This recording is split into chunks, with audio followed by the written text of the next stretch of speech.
Good afternoon, everyone. We're going to start in a couple of minutes, but I just wanted to allow folks to get in. So grab your lunch, grab a drink, and also if you'd like, put where you're joining us from in the chat function. We have people who have registered from all across Alberta today. So please in the chat box, tell us where you're from, and we'll get started in just a couple of minutes.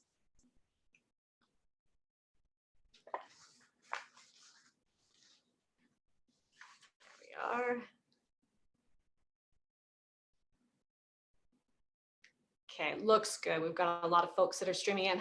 Hi, again, my name is Catherine O'Neill, and I am the CEO at YWCA Edmonton. And thank you for joining us today for Meet the New Mayors. This is going to be a really fascinating conversation with three new mayors in Alberta, Mayor Gondek, Mayor Clayton, and Mayor Clark. And they have all made history last month by becoming three women who are the first women in their cities to hold the mayor's chair. We thought it was an important milestone, and we wanted to gather them here today to talk about that. Before I begin, I'd like to respectfully acknowledge that I'm joining you today from Treaty 6 territory in Edmonton. It's also the Métis, traditional Métis homeland of Region 4. And we acknowledge the diverse Indigenous peoples whose ancestors' footsteps have marked this territory for centuries, from First Nations, Métis, Inuit, and now settlers from around the world. And we do this to create awareness that we're all treaty members and to show recognition and respect for Indigenous peoples and the traditional territories on which we live and work. And I always love to mention that I'm also joining you from the O'Damon ward, which is in central Edmonton, and it's an Anishinaabe word for strawberry. And this was the very first election that Edmonton, the city of Edmonton, used Indigenous names for all of the wards. So if you've never checked that out before, it's an amazing project, and all of the names were gifted to the city of Edmonton. So welcome again. On behalf of the 4 YWs of Alberta, I'd like to welcome you to this conversation. The 4 YWs are located in Edmonton, Calgary, Banff, and Lethbridge, and we serve directly more than 30,000 women and families every year, from domestic violence counseling, women's shelters. We have an outdoor education facility west of Edmonton, and many other services to help women and families in our community. And we've been serving families for more than a century.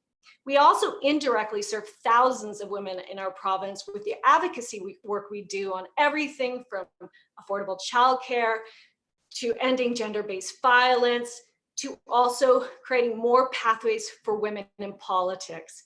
And that brings us to today's conversation. You know, Edmonton, YWCA Edmonton has been working on a very significant project over the last year called Searching for Izena.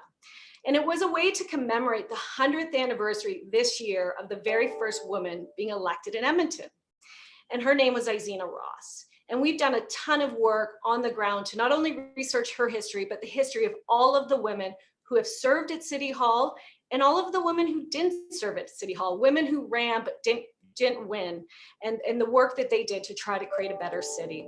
And so after this historic election in October, we saw our council in Edmonton go from 2 female councillors to an historic 8. Really big news for our city. And then we saw all these other history-making wins across the province, including the women that are sitting before you today. So we thought, what a great way to bring these women together to talk about who they are, what brought them into politics, and any advice that they could give folks that are listening at home. Because really, at the end of the day, we really want to reach gender equity in politics. It makes for better government, better decision-making, and more diversity of thought. So before I introduce our moderator today, I want to give you a few quick history lessons about the history of women mayors in our country. The very first women mayor in our country was actually from a tiny village in southern Alberta named Delilah. Her name was Violet Bars, and she was elected by her councillors in 1920. So that goes back a long way. But it wasn't until 1936 that the very first woman in Canada was elected to the mayor's chair by a general election. and that was in a town called Webwood, Ontario. It wasn't until 1951 that we had our first women mayor elected to a major Canadian city, and that was in Ottawa, and her name was Charlotte Whitton. So it's been a long history, a long road of progress. And in the October 2020 election, we actually saw 81 of our 245 communities in Alberta elect a female mayor. That's 33% and marks huge progress in diversity in our province. So we're really excited by these stats, this progress, and these milestones. So let's get to the conversation. Before we start, I want to introduce our very esteemed moderator, Sarah Ryan. She is City Hall reporter at Global Edmonton. She's been serving there for more than a year. She graduated from St. Francis Xavier High School, where she traveled Canada extensively and lived in 5 different provinces. She holds a double major in journalism and environmental sustainability from the University of King's College in Dalhousie and Halifax. And she got her start in the TV industry as an intern at Global Edmonton back in 2012. She's also worked in newsrooms across Western Canada, including, we just found out, in Medicine Hat at Chat. And before jumping into the world of municipal politics in January, Ryan covered crime and court stories primarily. So over to you, Sarah. Thank you so much for joining us, esteemed mayors, and looking forward to this conversation. Well, thank you so much, Catherine, for that introduction. I really appreciate that. Hello, everyone, and happy Monday. Thank you so much for joining us for the YWCA's Meet the Mayors event. We're so happy that you could spare a few minutes out of your day to be with us. As Catherine mentioned there, I work for Global Edmonton, and in January, I became our City Hall reporter. And I'm proud to say that thanks to groups like Searching for Izena, we've really seen a shift, not just in Edmonton's political landscape, but across the province. You know, here, Catherine mentioned we've seen 8 city councillors. I will tell you that, you know, that there's a wall in City Hall in Edmonton that has all the photos of the mayor and council. And it looks definitely more female this time around, which is such a wonderful thing to see. And also, you know, I think it's important to note that our City Hall beat reporters, with me joining that group, we now have equal representation, gender parity on the City Hall beat as well. And I think being a woman, bringing those perspectives to how stories are reported is also important. But I know that you guys are really here to hear from 3 very powerful and influential women leading their respective cities into uncharted waters. You have Jyoti Gondek, Jackie Clayton, and Linnsie Clark. They're the first female mayors to be elected in their cities. And while I'm sure we all wish it hadn't taken quite this long, it's still progress nonetheless. So these mayors all have very impressive biographies. We're going to post the full ones in the comments, but I'll just give you the Coles notes for now. So Jyoti Gondek is Calgary's new mayor. She's not new to City Hall, having previously served as Ward 3 councillor starting back in 2017. Before that, she led the Westman Centre for Real Estate Studies at the University of Calgary and also ran a successful consulting practice for 12 years. Welcome, Mayor Gondek. Jackie Clayton is Grand Prairie's new mayor. She was first elected to council there back in 2013. Before that, she was the president of the Chamber of Commerce and has been a Rotarian for 2 decades. That's so impressive. At one point, this busy lady oversaw external and government relations for 19 hotels with Pomeroy Lodging. We're happy to have you here, Mayor Clayton. And last but not least, Linnsie Clark is now leading the city of Medicine Hat. Also no stranger to City Hall, but coming from the administration side, Mayor Clark has previously worked with the city solicitor. Before that, she spent 10 years with the Hospital Employees Union in Vancouver, eventually becoming the Director of Legal Services. We are so happy to have you here, Mayor Clark. And so just a reminder, I'm going to start with some questions for each of these wonderful women, but we encourage you to also send in questions. Towards the end, we're going to have a Q&A section. So please use that box to type in the questions that you have, but we'll get started right away. Let's go to you, Mayor Gondek. You know, talk to us about how you got here. Each of you has taken such different paths. If you can kind of talk to us about yours and how you got to be in the most powerful chair in the city of Calgary.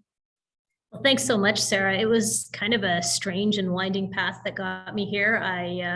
I was not one of those kids that dreamed of being an elected official. I certainly did not ever dream of being mayor of Calgary. So I would say probably the last 14 years or so have been particularly significant. I was asked to run in 2007 for council, and I took a look and thought, wow, I do not know enough about this. So I declined, but I did help somebody who was running. And then I took the opportunity to learn more about civic affairs. I volunteered on 3 different municipal campaigns. I volunteered on a couple of provincial and federal campaigns and really learned that that's not where my heart lives. I was part of my community association board. I was part of my rec center board, and I studied city building. I went back to school to understand the intersection of people and places and how really great cities get it right. So in 2016, towards the end of the year, I looked back at what I've been doing with my life. I looked at the fact that I had spent 4 years as a volunteer member of Calgary Planning Commission, and it struck me that instead of trying to influence from the outside, maybe it was time to get a seat at the table and become one of the decision makers. So that's why I ran in 2017. I had the experience, I had the qualifications, and I definitely had the passion to do the work. And so that's what got me to City Hall. And it has been an absolute pleasure. I guess you could call me a late bloomer, finally finding what it is I love to do. But I'm happy to do this work every day. That is wonderful. Thank you so much. Mayor Clayton, can we ask what kind of brought you into this? Yeah, thanks so much for having me here today. Similar in the sense of never laid out the plan to become a councillor or the mayor. Moved to Grande Prairie in 1999 for 5 years. As many people do, move to smaller communities for a short term, thinking that they'll go back to the larger city. I moved here from BC and thought that we'd always get back to family. But once we sort of got here and have had many opportunities to go back since, really the community just embraced us, and it never really seemed important to go back. So through my previous marketing, education, and I was involved in a shopping center here doing marketing, and the Chamber of Commerce said, why don't you join the board? And so very quickly worked my way through the ranks of the Chamber of Commerce. And along the way, not only fell in love with the community, but fell in love with the lobbying efforts and the efforts that Chambers of Commerce do to represent business.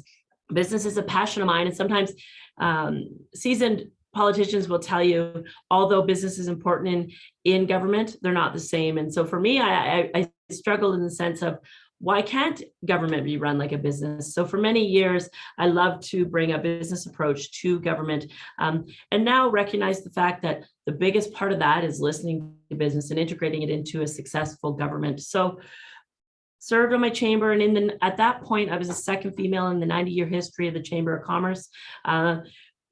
People were knocking on my door in regards to what my plans were for government, but I started to have children, and it didn't seem appropriate in timing for me to move into politics. So served my time through the chamber and utility board of governors, GPRC, various other communities, worked on big events, the Arctic Winter Games when they were here. And finally, as my kids got a little bit older, when they were 8 and 6, decided it was time for me to put my hand up and I was fortunate enough to the first time I ran and had a great first term, had the opportunity to work with Helen Rice, who recently passed away, who was our longest serving female elected official in Alberta's history, and then went on to run a second term. And at that time, considered running for mayor, but wasn't sure that it was what I wanted to do, because I still loved my corporate job and was, as an elected councillor, was only part-time. Was getting closer to halfway through the term when I was pretty sure, yes, I am going to run for mayor. Then it kind of cards fell into place, and timing sometimes, or most of the times, extremely important politics.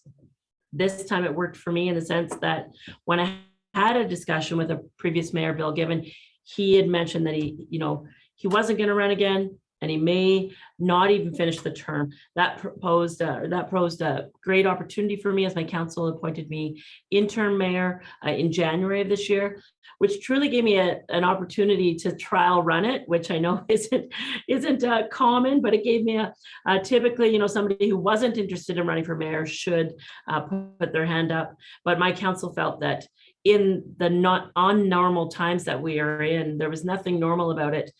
Don't worry about what history and tradition said. if you want to do it, put your hand up. So I put my hand up, council appointed me interim mayor, and I had a great opportunity to really learn what that looked like from the inside, and decided, it just reaffirmed, in my opinion, that being the mayor was something I wanted to do. Fortunately for our city, there was 2 strong women candidates running. So either way, the city was going to get a female mayor. Out of the 4, the women were definitely the stronger polling candidates, as well as the voter turnout was really for the 2 women. So it was a great opportunity for the city, and I'm just really happy to be here. Absolutely. Yeah, you touched on being a counselor, it only being a part-time role. I always have so much respect, especially in the smaller communities where, you're working your full-time job and being, in some cases, the mayor part-time, right? It is really kudos to your, passion for the public service that you guys are able to do that. All right, and last but not least, let's go over to Mayor Clark. Talk to us a little bit about your role. Very different. It was very different, but a lot of similarities with Mayor Gondek and Mayor Clayton in terms of this wasn't something that I had always planned on doing. And I think that in some ways is what resonates with people. It's not that typical politician. It's someone who is running for a reason that is a genuine interest in the community. Not that typical politicians don't have that genuine interest, but there's a layer of politics on top of it. So I was working for the city in the solicitor's department, as you mentioned, and overall, I just decided that I felt like we needed a change, and it's the boring stuff, the boring but really important stuff that drove me to run, that good governance, transparency, accountability, public participation, public engagement. And then another really strong theme in our election this year was collaboration. And so that's the public engagement and making sure that we're collaborating with not just members of the public, but we have amazing social servicing agencies here, amazing businesses and industry, and then of course our regional governments and our provincial government and federal government. We need to be collaborating and working together so that all of our resources are working together to achieve more. And I think as we are getting in, like our economy is, a global economy now, and we are competing, with China and with the United States. And it's very, very important for us as a community to be reaching out to our surrounding area and to the rest of the province and collaborating where we can and making sure that we don't get lost in the progress that's happening. So let's stay on that progress. You get elected, and talk to me what it's been like since in kind of these first couple of weeks thrown into the fire. What have you guys accomplished? What has it been like? What have you learned? Mayor Clark, we'll stay with you. Okay. Right now it's a real, like a lot of orientation. We're going through the budgeting process. It feels a little bit like running through quicksand. I've never actually ran through quicksand, but it sort of feels like that. Like you go in and you're very excited to just start like working on your platform points and collaborating with council, but there are a lot of straight things that need to happen. So we're doing the orientation. We have a 4-year budget. So we're going into the 4th year of our 4-year budget. So that's a little different than after we do our strategic planning, then our budget will be, kind of from scratch at that point. Really trying to build those relationships within council so that we can have really productive conversations. We have done some work on transparency in terms of our agendas that are going out and making sure that we're, being transparent as possible. And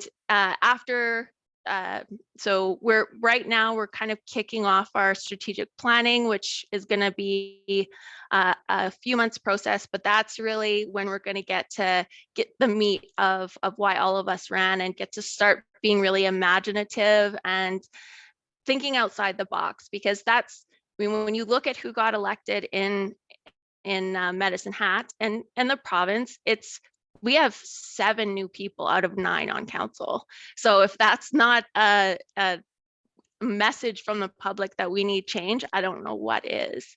So that's where we get to be really creative over the next 4 years. Yeah, I think budgets are always tough things to get people engaged in. So that transparency, of course, is really helpful. The average person, struggles with their own family budget, right? Never mind the budget you guys are dealing with on such a huge scale. Mayor Clayton, are you guys in budget talks too? What's the kind of transition been like for you from interim mayor to full-time mayor? Absolutely. Similar to Mayor Clark, we did a heavy orientation. This term, it was a priority. Last term, it was a priority for the new council to be fully orientated, because in the past, it hadn't necessarily been as thorough as a orientation as some of the councillors had hoped for. So a significant amount of time in orientation, obviously with AUMA being a couple weeks ago, that's a big commitment, as well as the provincially mandated elected officials training. There's been a lot of work going on. A few of us attended the Rural Municipalities Association conference last week for a couple of days, just to sort of, work with our rural neighbors and to find different points of opportunity for collaboration in a non-traditional setting. So working with them in a sort of an informal setting. But for me, the transition, being the intern was different. It gave me an opportunity to get my toes wet, but I never really felt like I should be sitting in the chair. It wasn't my chair. I didn't earn the chair. I wasn't elected in this chair. I was just making sure that the ship didn't crash into the rocks. And so now it really feels like my council. It's been a great transition. We went from having 2 female elected to 3, which was a great improvement. But we also got 4 newbies out of it. 5 newbies out of it. They're not, however, new. One of them had been a previous councillor and took a couple terms off. So she had been on council for 9 years. One was a school board trustee chair. One was a board of governors at post-secondary institution for 6 years. One's the downtown business manager, and one had ran in the provincial election. So they all came with different backgrounds, lots of great personality, lots of great experience. For me, it's getting that council around this 4th year of the previous council's budget, and then heading into strategic planning in February, what that looks like for the next 4th term. And I think everybody can agree, when you finish campaigning, you're just so excited and you're just running at this level all the time. And then to sit down with your new council, regardless if you're mayor or council, you just really, you've said so many things and done so many things, and now you just want to go, go, go. And I keep telling people it's been busy and it's been awesome, but like I have work to do. I just want to get some work done. And so I really feel like bringing those initiatives and managing and funneling that sort of energy from your new council as we head into strategic planning is just such a great opportunity. And I look forward to the next few months and to see what comes out on paper, because everybody just wants, oh, budget, I can make changes. Well, you can, but there's a lot of work that's been done. And so sort of engaging councillors, let them feel where they are part of the solution, but also getting them up to speed is really important. Mayor Gondek, if I can go over to you to talk a little bit more about that experience, how critical or beneficial do you think it is, having had that previous council experience, having gone through these municipal budgets in the past, as you guys kind of work through this transition? I think for our city at this particular point in time, it was incredibly important that we had someone who understands the policies, the processes, the journey that we have taken as a city and as a council. So I felt incredibly comfortable coming into the role. It's obviously bigger than the role of a councillor. And like my colleagues have said on this call, I am very blessed to have a wonderful council. These are people that are well educated, they are well informed, they have taken the time to understand their communities and their city, and they're just eager to do really good work. So we went through our budget process last week. Just like Mayor Clayton, we were approving the 4th year of a 4-year budget. So it's almost like you inherit this 4th year. And it doesn't mean that you can't bring about change. It just means that you need to do it in a way that understands how it got set up in the first place. So it was a pleasure to sit down with members of council, understand their priorities and their wish list for how we could potentially change that final year of the budget. And we managed to accomplish going through the recommendations of administration. We went through 11 different amendments that were brought forward by members of council to add packages to the budget. And in the end, we came out with a budget that prioritizes helping people in positions of vulnerability. It prioritizes the downtown revitalization plan, and it really makes a firm commitment to both the climate and our commitment to Indigenous Calgarians. So we made some strong investments, and we demonstrated that we were about more than just talking. It wasn't just about declarations. It was about backing our talk up with a budget. Mayor Gondek, you mentioned a wish list. Of course, everyone, runs their campaigns based on certain promises and aspirations. But of course, it is really a team effort with the mayor only having one vote. Can you talk to me about, what's at the top of your wish list? If there's one thing that Calgary is going to do in your time as mayor, what do you hope that is? That's a big question. And I think all of us would say that we have multiple priorities. And if you're not multitasking, you're probably not going to get it right. So there's many things that we need to focus on. But I would say if our council is able to focus on the strength of our decisions through a social, environmental, and economic lens, we will make decisions that create a more resilient city. So we have to make sure that we are demonstrating to the world that we are interested in energy transition and we are in fact leaders. That's something that I don't think we've given enough time and attention to. And it's not the narrative that we have put out from our city that needs to change. I think we need to demonstrate to the world that we are a very welcoming place for anyone that wants to come here to live, to work, to set up a business, to be part of a community. And I think the messaging that we are a welcoming place for youth is incredibly important as well. There seems to be a fear that we are losing our young professionals, which isn't always backed up by the data.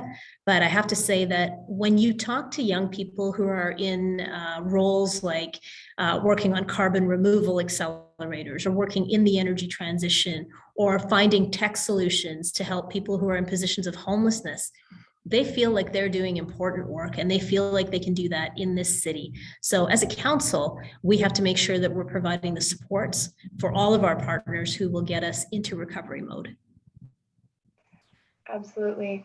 You touched on homelessness there. I know Mayor Clark, Medicine Hat, has a very proud claim in that regard. What is at the top of your wish list? What do you hope for Medicine Hat? Well, I have to say we have lots of competing priorities here too, but I think just one overarching kind of priority would be to build really strong relationships within our community and with our other levels of government and our regional partners, community partners, because that's going to be really key for us accomplishing our ultimate goal of a healthy community, healthy humans, healthy environment, and healthy economy. We need to make sure we're recognizing that you need all of those things to be successful, to have a healthy community, to have a healthy economy. So if you're just giving outsized focus to one of those things, or you're not building those relationships, you're not going to be successful. So we do have strong foundations in many ways in the city of Medicine Hat, with our electric utility, and we have a strong energy background, but we are going through an energy transition. And in order to get through that energy transition, we are going to need to develop really good relationships and make sure that we are doing the long-term planning that's necessary to be resilient over the next, not just 4 years, but 10, 30, 50 years. So together with our relationship building, that's going to help inform those long-term plans. So we're not just in isolation planning where we want to be over the next 30 or 50 years, but like what works in our larger community. Mayor Clayton, I imagine Grande Prairie also probably looking at energy transition. How hard is it though, in the face of the pandemic and all of the struggles there financially, to be making some of those big changes and investments at this point? Yes, similar to Mayor Clark, similar intent in strengthening relationships in the region. We will put together a few initiatives that really bring the region together, but to highlight what the region contributes to the rest of the province as well as to the rest of the country. Our interprovincial relationship with the Peace Country of BC is significant, hasn't been highlighted in the past, and there's many missing elements in that relationship that have been talked about for many years, but we will bring together. A couple of weeks ago, Northern Petrochemical Corporation announced a carbon neutral ammonia and methanol production facility, a $2.5 billion investment in our region that will be 4,000 construction jobs and 400 permanent jobs. And the region of Grande Prairie has truly been referred to as the economic engine of the province in many forms. We live a little bit in a bubble in the sense that our economy is always pumping, whether it's agriculture, forestry, oil and gas, but our service sector in regards to retail and social services and healthcare services, our new regional hospital that took 10 years to build and 3 governments opens on December 4th finally. So there's a lot of healthcare, economic activity running off of that. And our region really just looks to highlight that and strengthen relationships. For the past probably 2 terms, priorities were slightly shifted because the economy was fine, so the priorities shifted, and now it needs to be integrated between the priorities that were set out by previous councils. Those are going to fruition, but to continue to integrate what the opportunities are in our economy. So messaging that interprovincially, as well as within our own province and across the province, will be a significant priority for this council. Mayor Clayton, can you talk to me? Do you think, as a woman, your perspective, the values and beliefs that you bring to your council, do you think they're different from your male counterparts? I don't know if my values and beliefs are different. Everybody on my council is a parent. Everybody on my council is a community member. But the things that sometimes get missed in that parent to parent conversation is the role of what a mother plays compared to what a father may play. And so as a woman who's working a full-time job or a part-time job, being a full-time politician, what that looks like, the integration of the respect for each other's considerations. You may be a parent that has certain duties in your family, and the other parent may have different duties. Recognizing what each parent brings to that conversation and what each parent brings to the roles, being understanding of the expectations. Sometimes I may have a fellow counselor that he needs to leave at 4:20 because his daycare ends at 4:30, and being appreciative of what as elected officials our parameters are, and not limiting people so that they can be successful politicians, but still be good parents, good spouses, good partners, good business people. And so appreciating the boundaries that we set on elected officials. I personally feel that the boundaries through social media, unfortunately, have disappeared. I'd really like to see a lot of elected officials work together within the next 12 months to lay out boundaries. I think it's really unfortunate the way that elected officials are being treated currently, and we need to work together to improve that. Absolutely, that's a really great point. And you guys work exhausting hours as a City Hall reporter trying to keep up. It is crazy how much time and effort you guys are putting into this. It is definitely not a 9 to 5 Monday to Friday role. Mayor Gondek, can you kind of talk about, Calgary is a huge city, huge profile, even on the international stage. Why do you think it took so long to have a woman be elected mayor? Sarah, it's a good question. And I don't think that it's our city not being progressive. I think it's timing sometimes. We had a situation in this election where people were offered a choice with a qualified candidate who happened to be a woman. And I think that's important to point out. I'm fully able to do this job. I have the experience, I bring, the credentials to the table. So I think that's what people looked at. I think the added bonus was that I can also bring a lens of women in the city, and that some of my decision-making might be different because I'm also a parent. I'm also, the primary, I hate to say caregiver, companion to my mom. So I think the way I approach problems, the way I approach city building is different. And I think that's what people in Calgary were looking for. And, it's going to be a very, very interesting journey. You mentioned that as a reporter, you bring a different lens to the stories that you're covering and the way you look at issues. I will tell you that, folks down here on the City Hall beat, Megan Potkins and Madeline Smith, the way they have been covering our stories with a very different angle than what they see from their male counterparts. I'm really hoping that that's now reflected in the decisions that the council is making as well. I think women are often tasked with responsibilities, like Mayor Clayton said, that men traditionally have not had to take on. And I think in positions of leadership, very much like Mayor Clayton said, if you lead with compassion and you reinforce the idea that people have permission to care about each other and you humanize the idea of somebody being in an elected position, you suddenly build a team that looks out for each other. And you're able to make some of those heavy decisions without worrying about the politics of it. So I'm incredibly encouraged that there are so many women throughout this province that are going to be able to work together. Mayor Clayton, Mayor Clark, and I had a chance to talk 2 weeks ago in Edmonton. And it's amazing how similar our mandates are and how interested we are in working with each other to deliver some pretty big things in the province. Mayor Clark, can you talk about some of the obstacles that women might face, or maybe you faced in getting into politics? Well, I first would like to acknowledge the contribution that, I'm not the first woman on this council, the first mayor, but there were women who, probably had it a lot more difficult than I did in my road to being on council.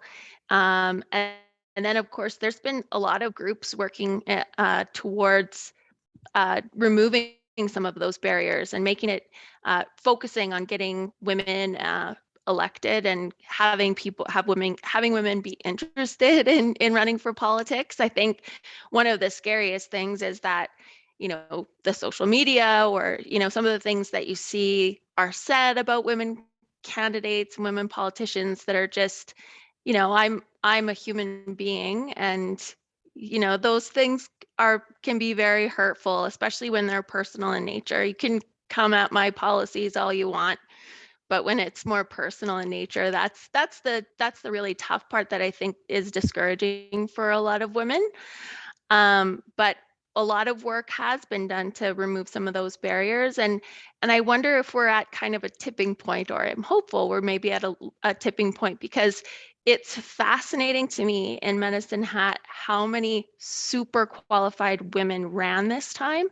And so previously you'd have a few women running, qualified women, but that there was a huge number of really qualified women who this time said, I'm putting my name in the hat. So that's really incredible. The barriers, I was very fortunate. I had an amazing team that was so helpful to me and, pushing me along and just, I had a real passion for talking to people and going door knocking and all of that. So I had a very good experience, and I would say the biggest thing for me would be that it is the campaigning piece is so full on that it's probably, if you do have those caregiving responsibilities, or in addition to like your full-time job, it would be difficult to get out enough and talk to enough people to really make that impact. But so many of the council women that got elected had those, and they just, I can't say enough about how incredible they are. Absolutely. Yeah, Mayor Clark was telling us earlier that she knocked on a lot of doors to win that seat. And that is really critical. I just want to remind everyone, we're going to get to our question and answer period shortly. So if you do have questions, jump into that little Q&A function in the chat and write those in. You can also upvote other people's questions. Now, before we get to that quickly, I just want to say, we're here because we want to highlight you guys in such influential positions, for young girls to be able to see you on TV, to hear your voices, to hear your perspectives. And I just want to touch quickly on my own personal example. When I was a kid, I wanted to be a sports broadcaster. There was one woman in Canada doing it. Her name was Jyoti. She worked for Sportsnet. I watched her every day. And if it weren't for Jyoti Vance, I wouldn't have gone to school to get a journalism degree. I just wouldn't have, because I didn't see those people in those positions other than her. And so I think you guys are huge role models for young girls and boys, but really for young girls to see you in these mayor's chairs and to know that they can do that. So I'm just hoping we can run through quickly. Mayor Clayton, if we can go to you, any advice for young people considering politics, anything that you might want to suggest to them? Sure, absolutely. It's interesting. For me, the transition and getting into politics hasn't been as sort of awe-striking as people would think. I sometimes forget that this role that we're in is so important because it's just something that's so ingrained in my day-to-day business. It's my job. I love it. I'm passionate about it. But then you kind of have to, I personally have to remove myself from it and go, holy jumping, like this is a big deal.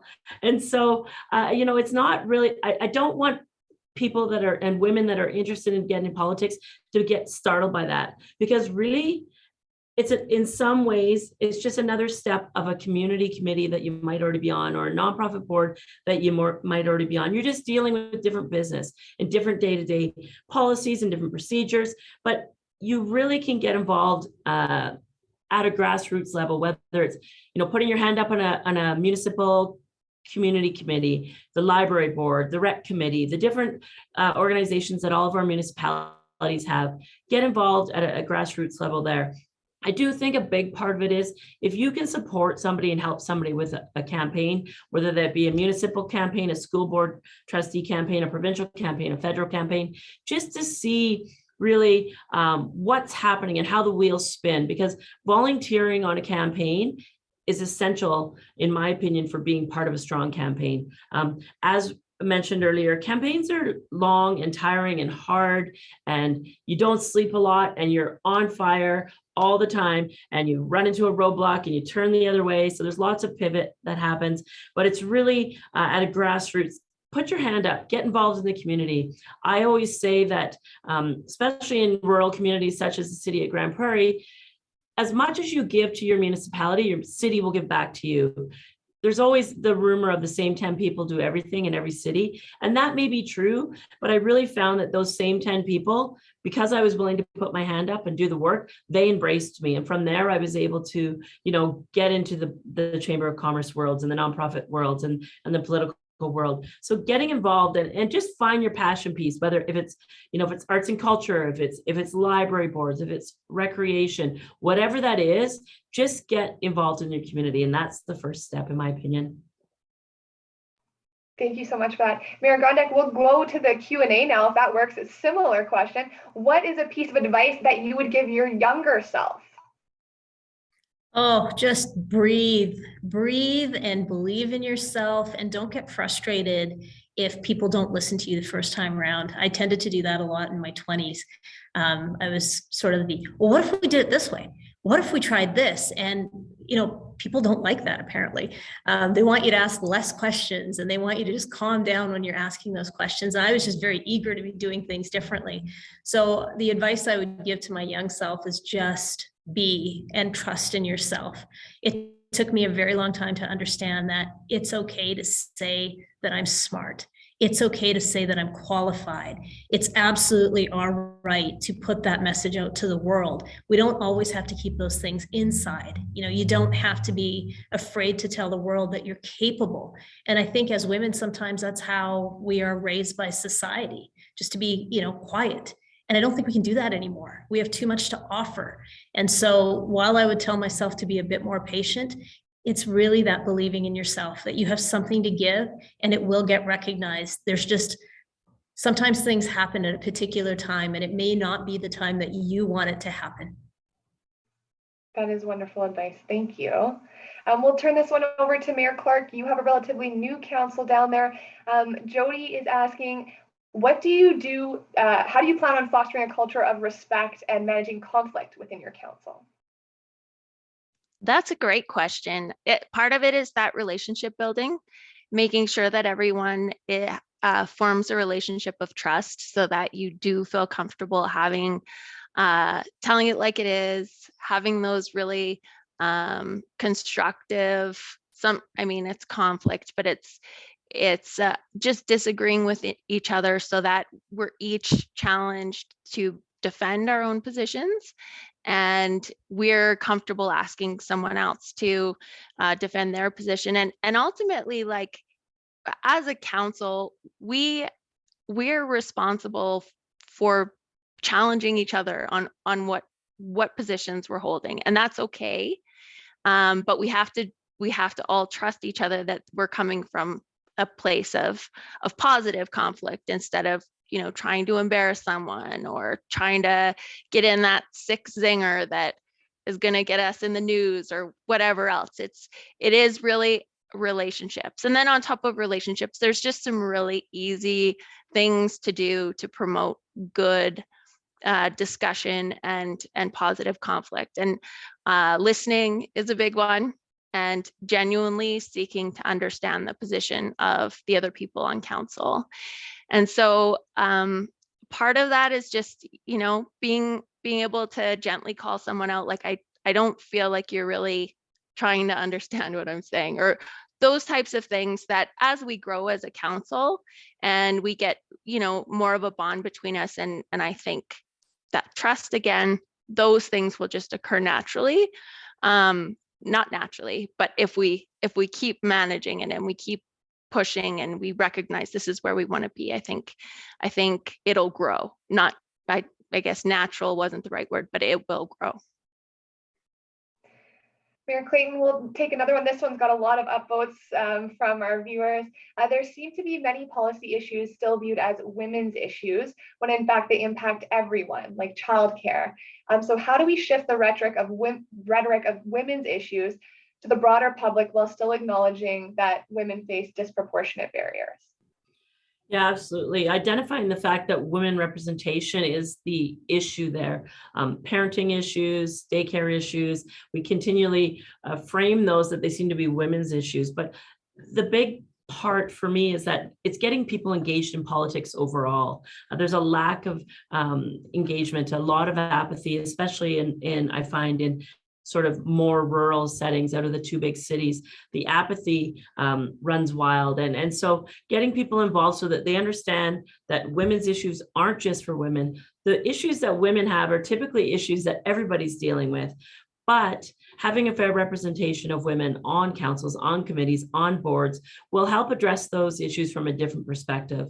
And I just wanted to quickly add on one thing in regards to engaging. I think it's really our role as elected officials, as business leaders, as parents, as volunteers, to bring along those little girls. Little girls typically have different interests in the beginning, and maybe traditionally the little boys get pushed in one direction and the little girls in one direction.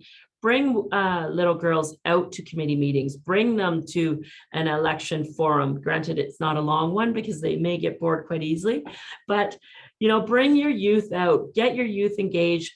And in particular, women, like young females, their lack of confidence.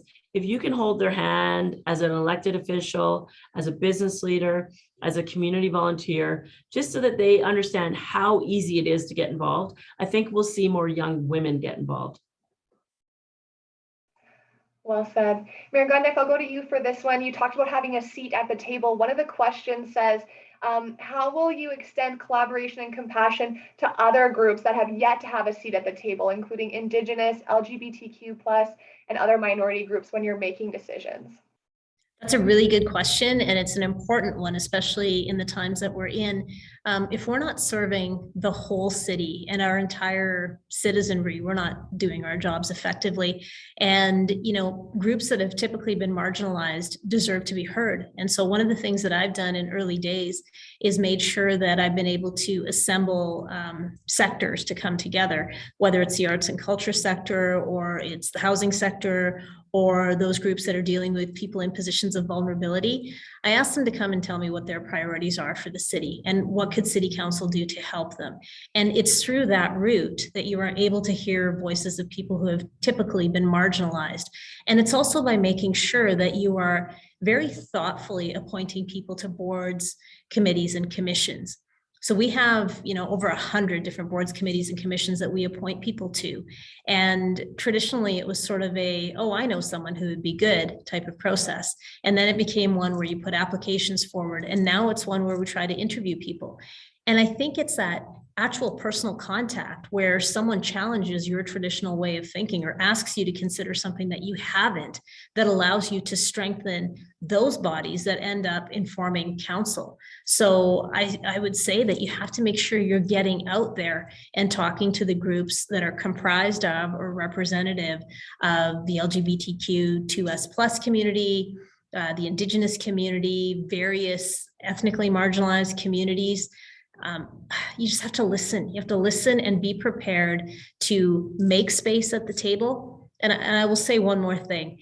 In positions of leadership like this, it's incumbent upon us to encourage those that have occupied seats at boards and committees for a very long time, that perhaps it's time to go do something else now and vacate that seat at the table. So it's a little bit of firm love to tell people to move on so other people can take those places as well. Thank you. We'll go back to Mayor Clark for this one. Was there a time in your career that you faced sexism, and how did you overcome it? I mean, of course. So, one of the kind of subtle things that happens, and I'm not sure that anyone's even doing this intentionally, but I'm sure if you ask any woman who's worked in an office, they'll tell you that you can say an idea 3, 4, 5 times in a meeting, and then someone else, a man will say it, and everyone's like, "Woo, great idea! Let's high five!" And you're the greatest. And that can feel really deflating at times, like really deflating. And it's not that, oh, I needed credit for that, but and that's actually part of how I managed it. Is I decided that it's more important that the idea move forward than that I get credit for it. But also, if you have discussions with people that you're sitting around a table with in meetings like that, and like if a female says a good idea at a meeting, even if I just say I like that idea, or I say, oh, I liked when so and so, calling them out, said such and such. So it just adds, like, now there's 2 people saying it instead of just one, and it's more likely to be recognized. And I don't necessarily, I'm not saying that this is even, a thing that people are doing intentionally. So sometimes even if you say, remember I said that, they're like, oh my goodness, yes, you did, I apologize, or whatever. But it's kind of recognizing that you might have to have 2 or 3 strategies in your toolbox to combat it, and just be compassionate about it. Don't assume that people are doing it intentionally, or even that they recognize that they're doing it. Yeah, Mayor Clayton, I'm going to go to you for this one because we're talking about social media and you touched on that. One of the questions is, have you experienced personal harassment? And if so, do you have advice to other women looking to get into politics for how to deal with that? Sure. Just one last on the last comment that Mayor Clark referenced. Our council just took an unconscious bias training, and I think that it was very important for all elected officials to take that, and maybe it'll trick down into community committees. It was great training, and the testing and the quizzing where you don't even recognize, as mentioned, that you're being biased was extremely important and valuable. In regards to social media, I've been relatively involved in politics for a fairly long time. And so I actually like to see what's being said about me, just to see if there's an ounce of truth in any of it. And so call me a glutton for punishment or not. But so to determine if the attacks are personal because I'm a female, or if they're just rhetoric, is, you know, sort of where I put them in buckets. Are you mad at me because of a decision I made? Are you mad at me because you don't even know me and you think that that all politicians are awful? Are you mad at me because I'm a female, or are you just like literally a troll and I'm not even going to give you an ounce of my time? So I think that it's sort of putting those in buckets and looking at them from face value. Lots of the comments are completely irrelevant to what the issue is. They're just, as Mayor Clark mentioned, wanting to get their voice heard. Unfortunately, they're uneducated comments and uninformed comments in regards to just really having a platform. Social media, I think, but I've never in the past, and one thing that I'm going to change, I've never blocked anybody. I've never, and I'm kind of to the point where I'm like, okay, I'm done.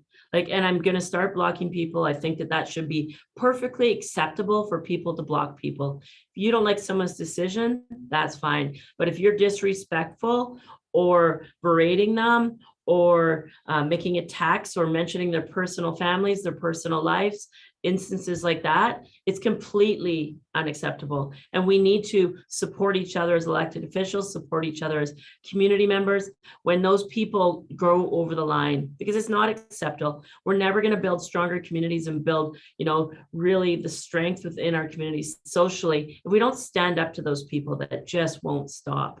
And so, you know, I think there's opportunities for us to strengthen each other, but it means getting that out of your head where it's okay. It's got to be okay to say, no, that's not okay, and block those people and make your statement clear. You know, I won't accept this. Nobody deserves this. It's not because I'm a female.